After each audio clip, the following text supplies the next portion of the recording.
Hi everyone, welcome to week 6 for AP, getting ready for our exam here.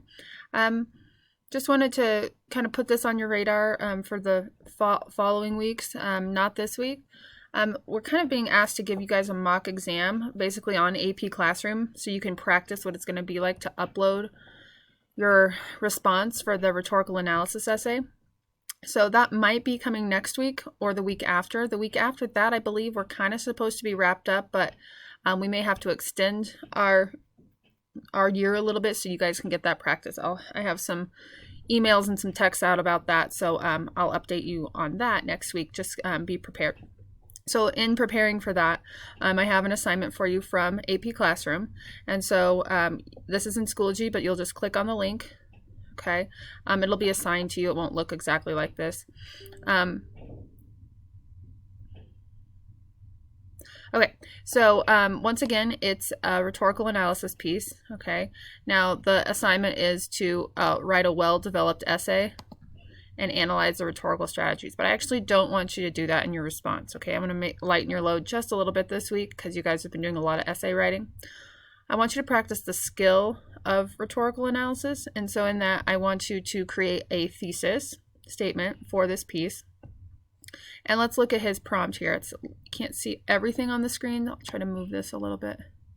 Okay. The passage below is from The Last Child in the Woods by Richard Louv. Read the passage carefully, then in a well-developed essay, again, you're not writing that, analyze the rhetorical strategies Louv uses to develop his argument about the separation between people and nature. Okay, support your analysis with specific references to the text.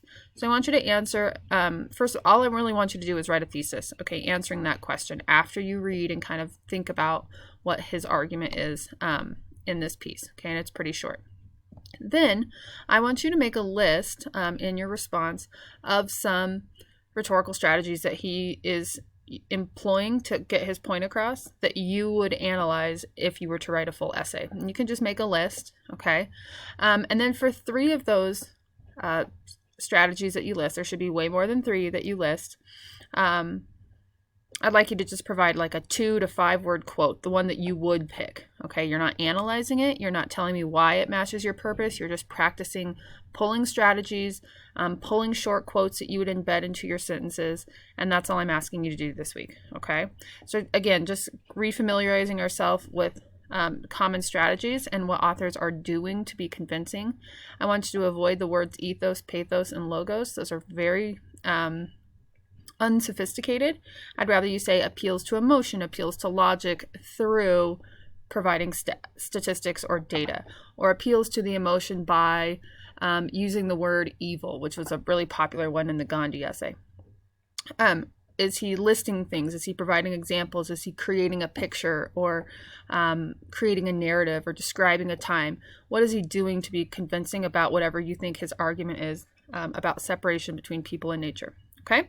All right, so just to recap, thesis statement, a list of rhetorical strategies that Louv uses throughout the piece, and 3 of them need just a quick quote to go with it, and you can make that look however you want. And you'll submit this on AP Classroom. All right, I look forward to seeing your responses.